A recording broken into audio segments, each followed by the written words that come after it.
Hey there, Bolt fam. Welcome to another episode of Chargers Talk 4630. I'm your host, Garrett Sasser, joined by my friend and friend of the show, Kyle D. If this is your first time joining us, we welcome you and we ask that you please hit that like and subscribe button. Just because you subscribe does not mean you pay a penny. All this does is give you notifications for whenever we go live, post any content, and other Chargers information. You can also listen to us on the road or at work or even on your lunch break on Spotify, Pandora, Apple Podcasts, iHeartRadio, Apple Music, and TuneIn Radio. If you have any comments about the show, you can hit us up on X. Me at gman7887 or Kyle at TheKyleD. Once again, we welcome you, whether you're listening, watching, or whatever platform you may use. Kyle, how you doing, man? I'm doing good, Garrett. How you doing, buddy? I'm doing well. I just had a birthday, and I'm in a midlife crisis. I'm 37 years old. I don't know if I'm going to make it to the season, man. I'm old. It's crazy. I'm sure you're going to be fine, man. I know. With all your overnights, that's going to be a little difficult. I know they're wearing you thin out there, man, working you overtime. But 100%. You'll be off deployment soon and enjoying a Charger game, I believe. So we'll get there. Well, yeah. We'll get there. At least a few. Are you in fact gonna fly out and try to make the opening game? I believe that was something you were talking about before. Yes. The goal was to do that, but as it may seem, the powers that be saw fit that I should probably stay an extra month on deployment. I also maybe kind of volunteered for it to help somebody else out. Long story short, he's having a baby. He's not physically having a baby. His wife is, but he'd only get like a couple weeks with his child after her expected delivery date. So by me staying out here an extra month, he gets some extra time with his newborn awesome, and his wife. So I'm going to do that. And then I have tickets for the Monday night game in Arizona. So that'll be the first Chargers game I'm going to October 21st. Yes. Awesome. So I'm very excited about that. And Kyle, I wanted to hit you up. I read one of your articles the other day. Yesterday? Yesterday, actually. And it was really well done. And it had to do with, I'd say, a pretty fan favorite now in our wide receiver room, Joshua Palmer. Would you like to elaborate on it? Yeah, he's someone we need to step up, right? Someone that we're really looking to elevate his game to be a wide receiver one, hopefully, for this team. We're in the doldrums of the offseason, right? So there's not a whole lot of topics to cover. So it was a good time to write up a contract projection for Joshua Palmer. And the thing that I found really interesting was, by what I kind of wanted to try to explore was what could a breakout year look for Josh, just given his elevation to number one on the depth chart with Mike Williams and Keenan Allen being gone now, and Palmer just by just the omission of those two guys, how much extra production can we expect from him? And what will that production do for him in his contract year? It's basically an article of what's at stake for Josh Palmer in 2024. And it was really interesting because when you look at Josh's body of work in his first 3 years, his contract, his negotiating leverage, if he was to negotiate as a free agent right now, his production lines him closely with Darius Slayton or Curtis Samuel or somebody like that, with Samuel having a little bit of an edge because he had, 4.3 speed. But in terms of his counting stats, he's, very much a rotational player as he's been, and that's what he would be signed as. But if you take his efficiency stats, his catch rate, his basically his catch rate for the targets that he received, but then extrapolate it somewhere between Mike Williams and Keenan Allen's target rate, what would that do to his stats?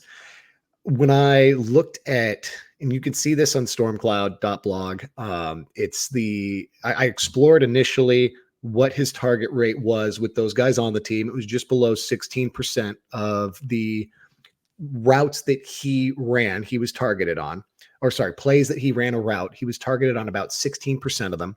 Keenan Allen and Mike Williams for their routes, and this is just measuring them when they're on the field because, obviously they've all missed games and whatnot. But when Keenan Allen ran a route, he was targeted just under 25% of the time over the last 3 years. With Mike Williams, it was closer to 20. So if Josh Palmer meets those guys somewhere in the middle, and kind of splits the gap and gets about 23% of the targets. If you extrapolate his, just about 70% catch rate, he's going to be looking at close to an 80 or 90 target season and about 1,050 yards. Okay. And that would be a blow up year for him. He'd get 1,000 yards for the first time.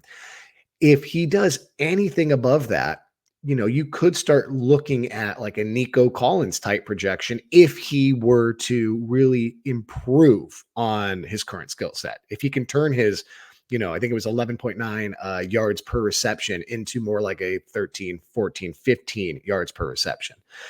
Nico Collins is way too aggressive of a guy to project him at. That's way too lofty, in my opinion. The guy was second in the NFL last year in yards per route run. That's insane. He brought it all the way up to 3.1 yards per route run, second only to Tyreek Hill. That's crazy.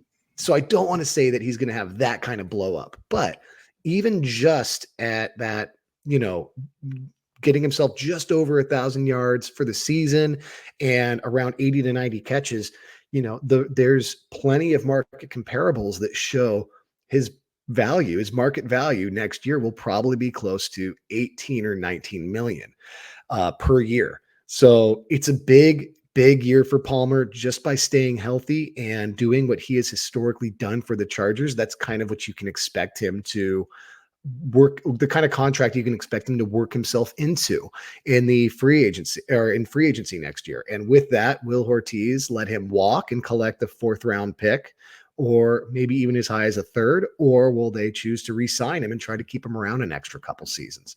I think there's somebody you wanted to ask that question to. So go ahead, Garrett. What do you? Yeah, I know that, people that have been fans of the show for a while, we've been missing somebody, and, I've been missing his input.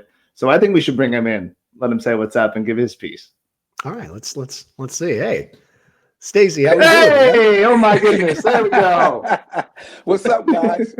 Opa. It's good to see you guys. First, before I say anything, I want to just thank you, Garrett, and thank you, Kyle, because you guys have done a magnificent job. I've had to take some time off to take care of some important things and get on top of the health. For everybody that was DMing me and they were really concerned about me, I'm doing just fine. I'm having the regular lumps and bumps that somebody my age would, but I'm doing just fine. And I can't thank you guys enough for filling in and doing a fantastic job. I've been watching. My wife been watching. My wife watches at work. She don't watch it until the next day. She'll probably get mad at me for saying this, but she don't do a whole lot at work. So she have time to sit down. She have time to sit down and watch the whole podcast, and then she'll call me and say, "They did really good. They did really good." I said, "Of course they did good. That's why they there." So Garrett, I think you had a birthday that I missed. I want to say happy birthday to you. What you do on your birthday? I worked. So it was okay. But my bosses actually put together, all I wanted was some Mexican food. Where I'm at, there is not that. And, we're from California. We love some Mexican food. And my bosses got together a little custom taco kit. So I was able to get some tortillas that were warmed up, some pico, sour cream, the whole shebang. Okay. And so I got my Mexican food fix. It was kind of nice. Nice. And I heard you say you're going to a game this year. And what week is it? Yes. Yeah, it's the Monday night game against the Cardinals, October 21st. So it'll be at Arizona. I won't be at SoFi, but I will be working. I'm thinking Harbaugh maybe in November, maybe try to go to that. But I will be going to SoFi at some point. Just haven't figured that out. I'll be at SoFi. Me and my son got tickets for Week 4's game against the Kansas City Chiefs at SoFi. Ooh. So I'm looking forward to that. And Kyle, man, listen, you bring something different that we didn't have on the show from a whole different element. And I like it. I think it's a good fit. And I'm glad you're here too, man, because a lot of those numbers, when you get into those numbers and them contracts, those percentages, nobody can explain that better than you. So I appreciate it, Stacy. Man. Yeah. But listen, you guys were talking about Joshua Palmer. And Kyle, I heard you mention about Joshua, you got him targeted to maybe get 1,000-something yards for the first time in his career. I have a kind of different take on it, because if these receivers are getting 1,000 yards, I'm afraid that the original plan is not working, because I know everything is predicated off of the run. That's why J.K. Dobbins and Gus Edwards is there. We all know, it's well documented, what Jim Harbaugh has done in his career and what he want to do. The run sets up the pass. And I was expecting Palmer and those guys to have maybe 600-something, 700-something yards for the season. And that's a balanced attack with the running game. Obviously, them guys staying healthy and they're working out. If there was one person that I would have to take an educated guess for me and say that they would break 1,000 yards, it would be Ladd McConkey. I think Ladd McConkey is the real deal. And I think that the way that the Patriots use Wes Welker, because remember, Wes Welker was with the Chargers in the beginning, undrafted. And after a year, they let him go. And then he went to Miami. And then Miami shipped him to New England. And they knew how to use his skill set. And I think Ladd McConkey have a skill set similar to that, where if on a slant, if he catch the ball on the slant, there's no one there to tackle him. He's gone, and he's a great route runner. So if anybody I project to get 1,000 yards, I think Ladd McConkey. But what you think about that? Garrett, do you want to take that one? Yeah, absolutely. I agree with this, because I think that the mentality we're going with is if you're getting 1,000 yards, you're probably getting a lot of balls thrown your way. My argument, the counterpoint, would just be Brandon Ayuk had 75 receptions last year and still hit 1,300 yards. So he didn't get peppered a lot. And, 75 receptions, it's a good amount. But his average was 17.9. So if they want to use Joshua Palmer as that guy, that run to set up the play action, and Josh Palmer is that guy that's getting open deep down the field, I think you can hit 70, 75 and still break 1,000 yards without having to throw the ball a lot. So I think there's a world where both can exist. And that's the only thing that I got, because I think that I agree with you, Stacey. The plan is pound the ball, set up the pass, play action, but that play action is going to set that defense up. And when that happens, you're going to get those targets deep down the middle or deep down the sideline. And if that can happen, if Josh Palmer stays healthy, I think that's very feasible. But this can still happen, and it could be Ladd McConkey getting it. This can also still happen, and DJ Chark could be getting it. So, who knows who it's going to be? I think you could just substitute the names. Now, for this article, the Joshua Palmer take, I absolutely love it. I think the Nico Collins, like Kyle said, is ambitious, but it's also something where it's like, hey, the first 2 years, he was kind of also behind Keenan Allen and Mike Williams on our side. Nico just didn't have a quarterback. He had his great year, and then he got a deal. So maybe Josh Palmer, once he gets the chance to be in the spotlight, steps up and shines a little bit, gives himself a deal. Yeah, and I think it can still happen, Stacey, without breaking from our plan. I totally agree with you that I think, like, if Garrett and I were talking about this in the green room before we got started, if we were talking about what Charger you would invest in fantasy, I would definitely go with Ladd McConkey, because especially if you're in a keeper league, the dude's going to blow up, I think. And I think there's a tendency for us to want to say we're going to be so run heavy now that we almost want to overcorrect, because we're so used to being such a pass heavy team. But even if we shift and run the ball pass the ball 48 to 45% of the time and run, 52, 55% of the time, somewhere around there, are more of a run heavy team, but are much, much more balanced than we were before. I don't think it's necessarily going to prevent Herbert's production. I think we could still expect him to be like a 4,000, 4,500 yard thrower. It's just going to be more efficient, because we're going to be pounding the rock, like you said. It's going to open up the play action fakes.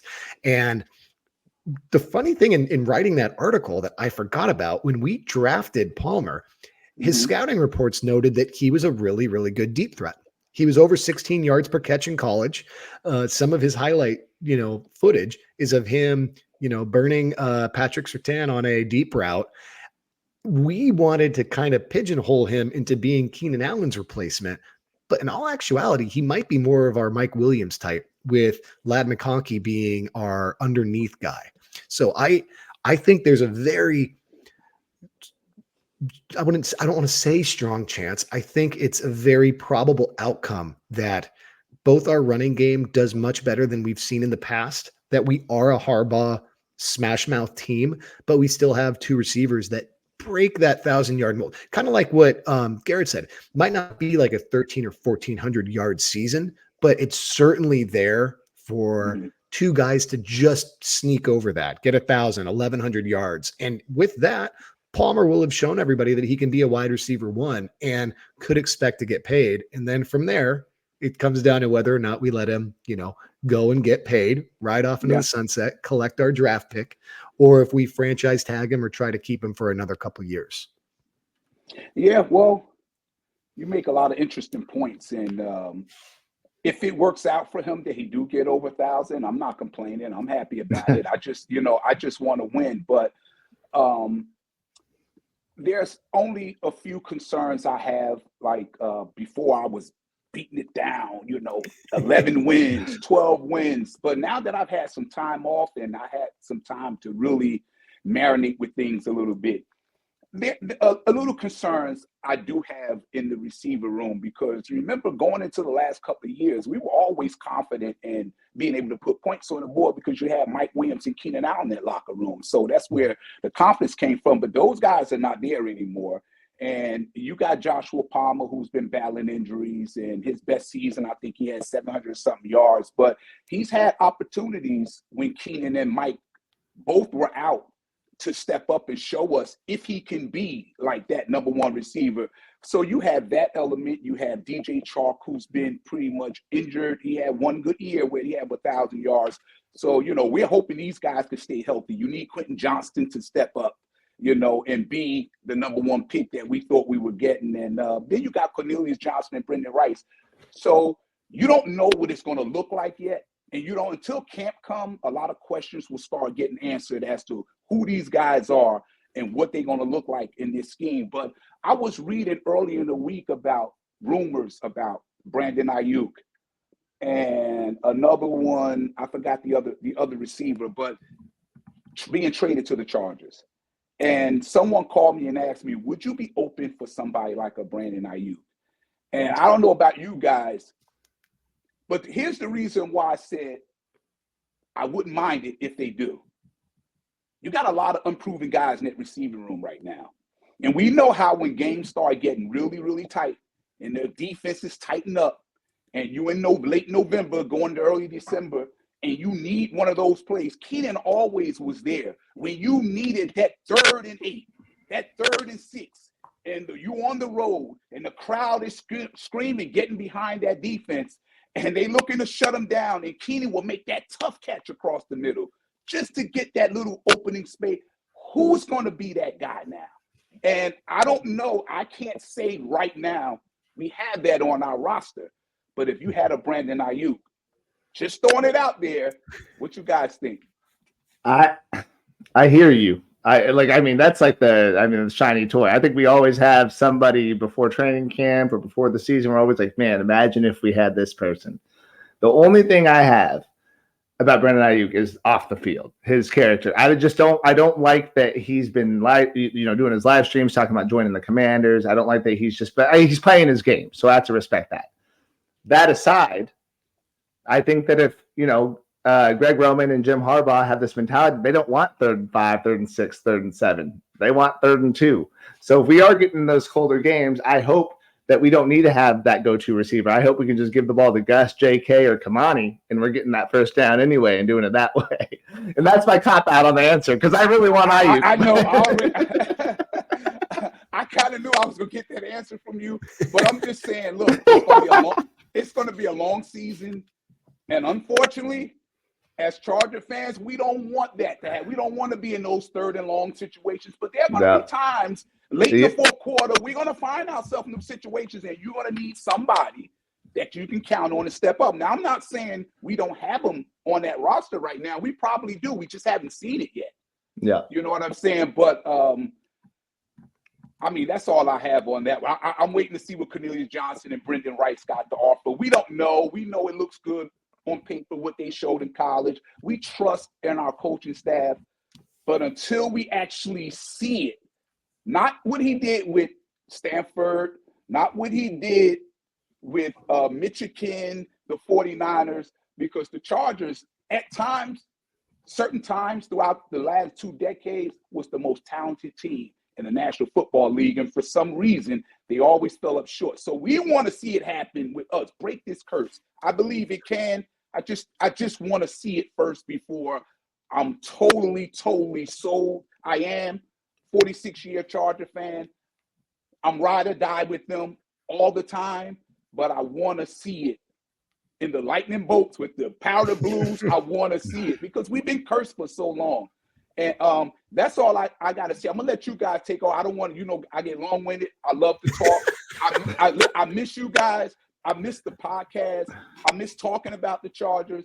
But the time off has allowed me to take care of some things and spend some quality time with the family, because during last season, I must have did over 60-something podcasts during last season. So she didn't have a lot of time, and she's happy that she got this time because she knows once the season starts, it's going to go to probably 2 podcasts a week. So she knows it's going to be over. So she enjoying the time that she got right now.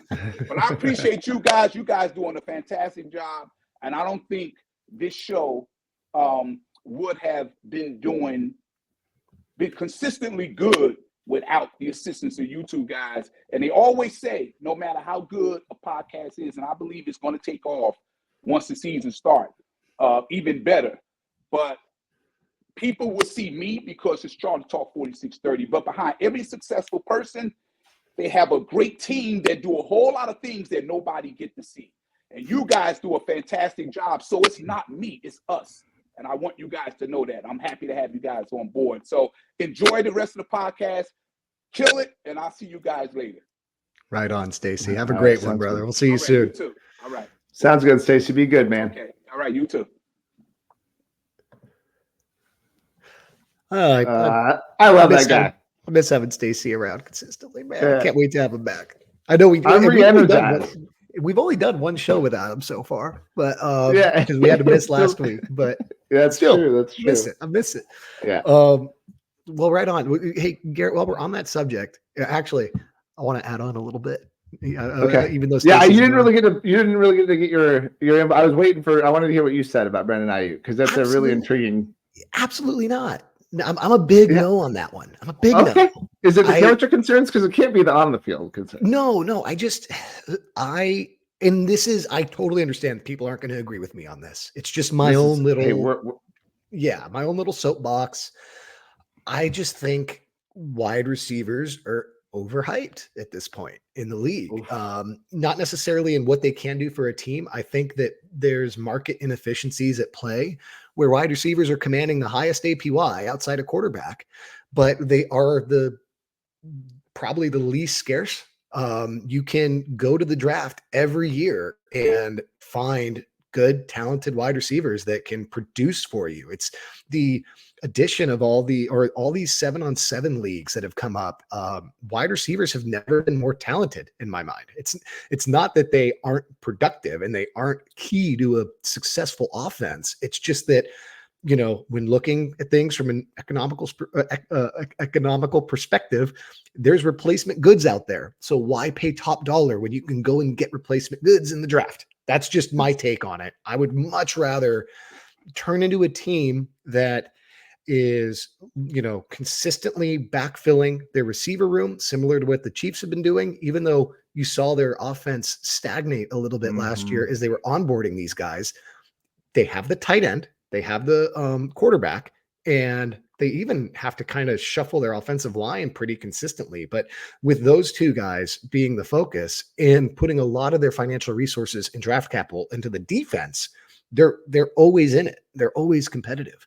So that would be, instead of trading for Ayuk and then being on the hook for what's going to be an over $30 million a year contract, I would, as he goes through negotiations, I definitely would rather target a tight end at some point, either now, if they wanted to trade for somebody, or just have an eye on it next season and kind of get used to that mentality of, we're going to be churning over talent in the receiver room. We're going to let guys like Josh Palmer play and then walk for a 3rd round compensatory pick. Mm-hmm. And maybe there's a guy that like a Lad McConkey that we extend after his 3rd season and we get him for a little bit of a discount on his APY. But he is Herbert's go-to guy for, for the long haul. But that's just my soapbox. I'd rather just keep drafting him and keep putting him back on the market and collecting from him. What do you think, Garrett? I think so. It's clear that you like that. I mean, based on your article and what you just said, you really want that solidified. You want R. Kelsey. You want Herbert to have a tight end, and then we can rotate our receivers, and that's his base. And then when he gets his receivers, that's all extra. That's fluff, as we call it. Okay. So that makes sense because that's a little bit more static. Like you have a tight end, and tight end market's a lot more manageable. And my only argument, and this is just devil's advocate, because I do agree with you, is that we are coming into a lot of cap space next year. Mm-hmm. So, but now with that said, I understand you want to spend that meat elsewhere. You want to spend it on defense. You want to put it in the trenches, whatever that is. You don't want the first big signing that we go to Brandon Ayuk when we could just have any other receiver from the draft next year. Yeah, basically, that's exactly it. I think when you look at market inefficiencies in the league right now, I think center is a prime example.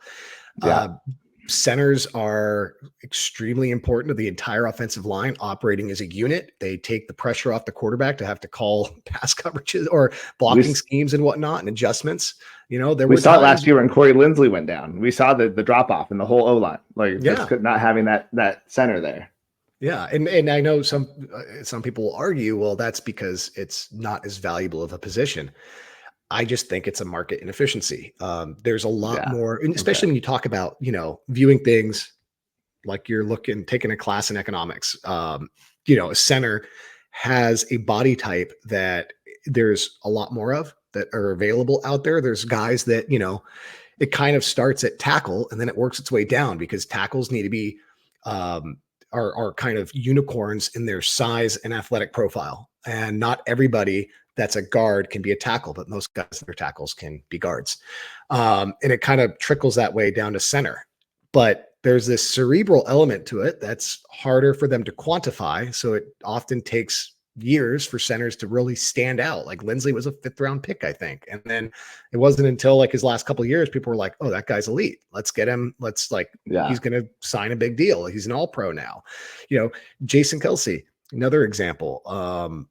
He was like just winning all pros the last few years of his career while going kind of unnoticed the first half. That's a position I'd love for us to invest in. We've talked about Connor Williams before. I would reset the center market and the tight end market for almost what it would cost to reset the wide receiver market. Those two combined to reset the wide receiver market in a heartbeat before I would, go the wide receiver route. I think that our head coach and GM would also rather do that. And I think that you're onto something with that because it's no surprise to anyone. They're big in the trenches. And so Connor Williams, I would be ecstatic. And then if we bring in a tight end too, I would look to you right away too. I'd be like, all right, what did Kyle think of this tight end? Obviously I'll have my opinion, but if you get excited, I'm going to get even more excited. So it's all good. I'm very excited. I don't want to get off, topic for next year, but with our salary cap and what we're going to do next year, it's going to be a lot of fun, especially with our picks too. So, we're going to throw some picks in a trade maybe, or whatever. Like you said, I know we talked about, using those for this year and getting somebody in that we're going to that we see going forward. So, we have a lot of flexibility in both cap space and, trade assets. So that's exciting to go, to look at. Definitely. And Garrett, while we're talking about the receivers, I know the Thunder Down Under guys, they're also part of the StormCloud group that we have, content community. They had Garrett from the Lightning Round podcast on, and they asked that question that I know a lot of fans are wondering about. Are 7 wide receivers going to make this roster? And if not, who's the odd man out right now? So given that, I know they felt pretty strongly that Darius Davis should be sticking around as our returner and a gadget guy. But if that's the case, unless you're committed to letting 7 receivers, or that extra receiver take over a roster spot, it looks like somebody might be on their way out, waived at the end of training camp. What are your thoughts? Do you think they carry 7? I think the Ravens did do that in a Greg Roman offense once. I think Alex from Guilty as Charged pointed that out. But what do you think is going to happen, and who would be the odd man out?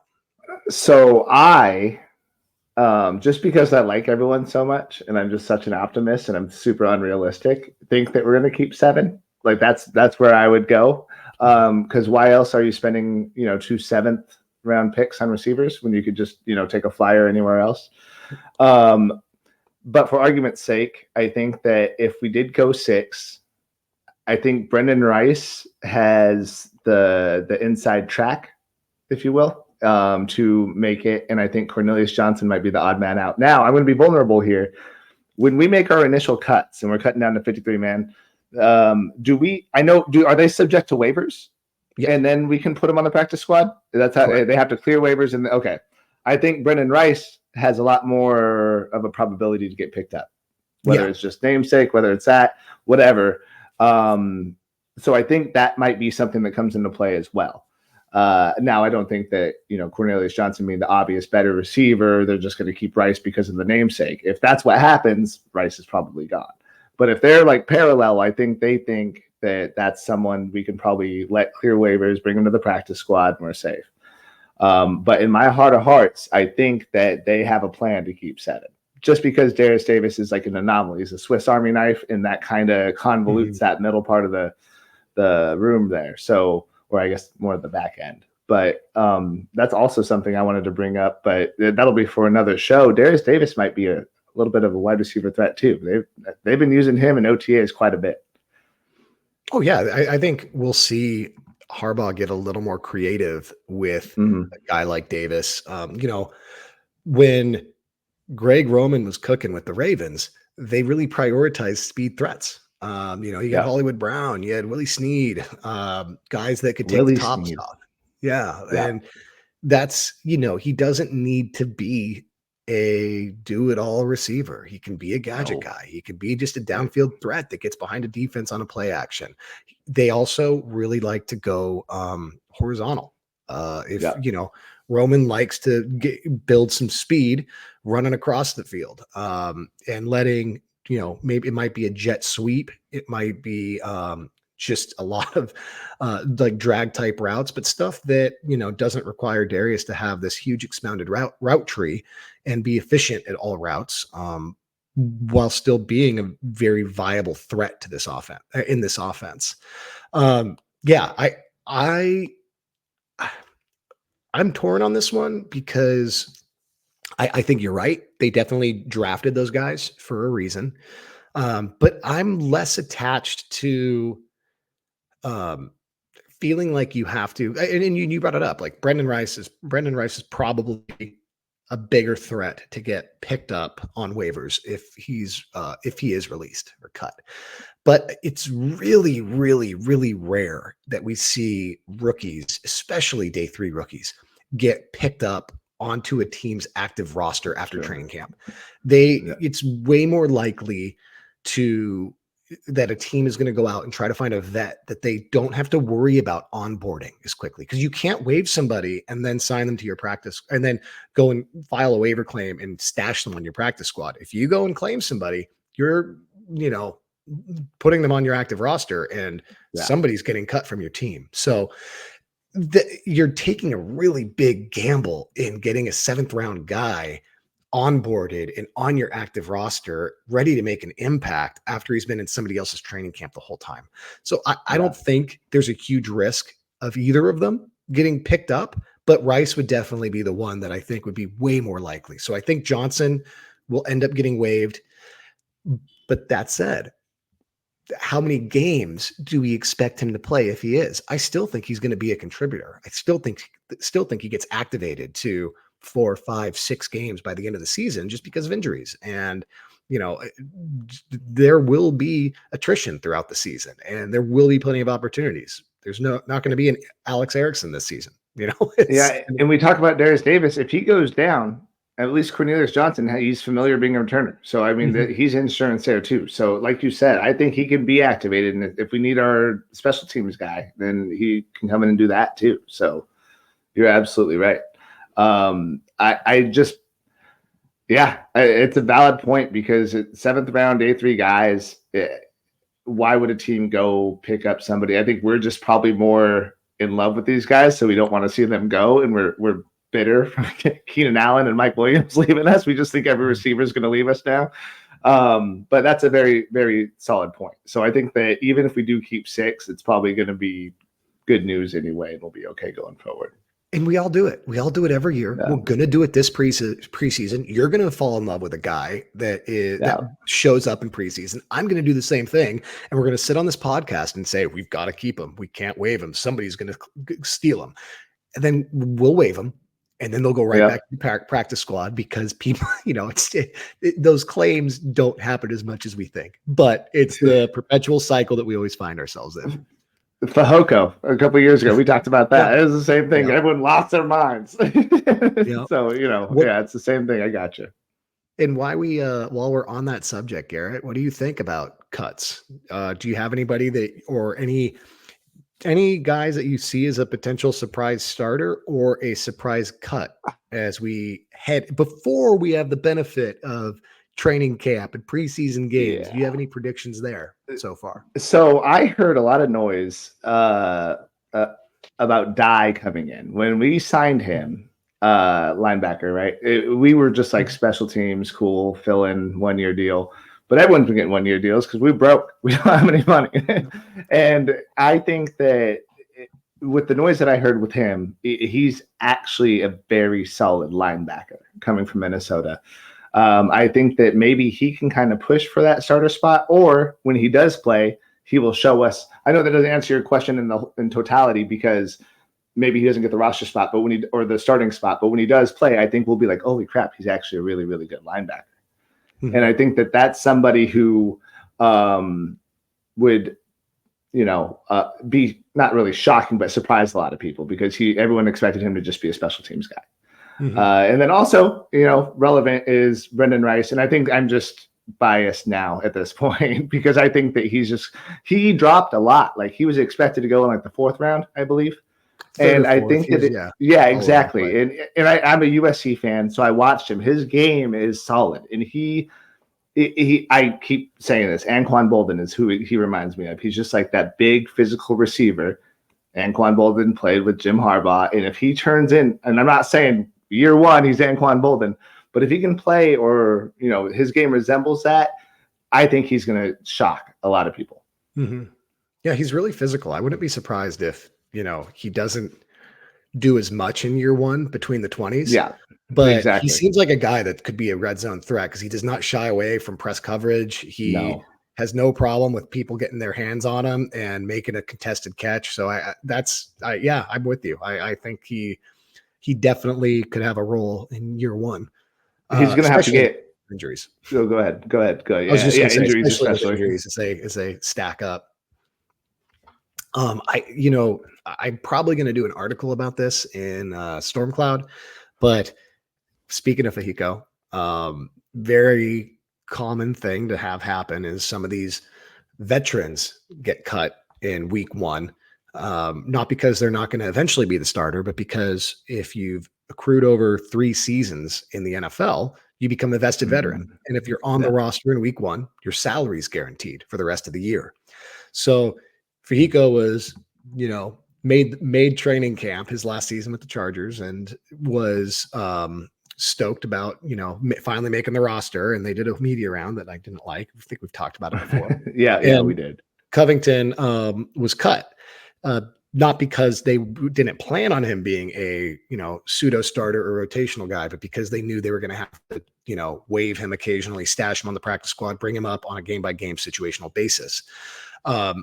I would predict that a surprise cut this season that will mirror that could be Donald Parham Jr. and the tight end. I think it's Zach Hines. Is that his name? I think, yeah. He's great run blocker, guy with good hands, solid, like I said, solid NFL ready run blocking, but an underdeveloped route tree, less wiggle and bend than you like for somebody that's going to be a consistent pass catcher. He might be kind of like a Disley type tight end. I think we break training camp with him on the roster and Parham waived. And Parham is going to be one of those guys that we talked about. He's not a rookie that you have to onboard. He's a guy that's been in the NFL for long enough. A team might decide to roll the dice on him. You know, it could be the Broncos with Lombardi bringing in a familiar face. It could be Moore went to the Eagles. It could be the Eagles picking him up just because he already knows those offenses. So it's not a full onboard the way a rookie would be. But if he doesn't get picked, I think he gets stashed on the practice squad. And, you know, now we're not on the hook for his fully guaranteed contract, and we can activate him as need be. He only has, I think, $200,000 in dead cap. He'd save about $1 million. Yeah. His replacement would come in and, you know, a minimum contract would backfill it. It would only look like $200,000 in savings when he's released, but it would effectively, but if you're expecting him to be waived in the season, that $1 million contract is then, or that $1 million is dead cap immediately. So it would be a much larger cap hit than just the $200,000 gain that we would get. If that makes sense. You'd be paying twice effectively if you cut him and then sign a new tight end instead of I get that. Swapping it out. Yeah. I also, when you said that, you were just naming other teams off, and I just pictured Donald Parham in silver and black, and I got really upset. And I don't want him to go to the Raiders because that's just that would be so Tom Telesco. You know what I mean? Yeah. No, you can definitely see that happening. He would be buried though on that depth. Yeah, he would, because I mean they just drafted I am blanking out of Georgia, the tight end that we all want. Yeah, thank you so much. And they also have Myers on the team, right? Is that so yeah, he would be buried. So probably not he was my draft crush of 2023. Thank you, Raiders. 2 years in a row, taking my draft crushes. You just want a tight end. That's all you want. You just want us to have our guy. I've been wanting a tight end since Hunter Henry left the building. Yeah, you know? That was brutal. I was really hoping we would get Hunter in this free agency. To be honest, same. Thought he could be. I kind of wanted that too. And then they gave him a really good contract, so good for them. Yeah. Well, I think that that about wraps it up. I know you got dad duties to get to. I got work to get to, and we're about 40 minutes into this thing. Is there anything you want to say before we go? No, I mean, just that we're probably in for another slow week. So I think if our Chargers talk fans could comment on the type of topics they want to hear about, that would give us something to work on throughout the week. Other than that, I'm going to be doing my nerd stuff and looking at contract numbers and whatnot, and hopefully giving us some more projections down the way. But anything else that people want to learn about or discuss, just drop it in the chat, and we'll be back next week to go over it. Sounds good. And Kyle, I want to piggyback on what Stacey was saying. You're a whiz with those numbers, man. And I know you got Excel spreadsheets and you're working it. But these articles you're putting up are so informative, and it can make like the average fan sound so intelligent when they're going and you're rolling like to the bar and you start dropping numbers. I read this from this article this one time that Kyle dropped, and people are going to be like, "What? How did you know so much about this?" Like, I appreciate it, man. And once Ryan Watkins and I get cooking again on the Powder Keg Pod, we'll have slideshows and stuff like that can help people visually break things down if that's what helps. But definitely check out the articles. All the listeners need to check out stormcloud.blog.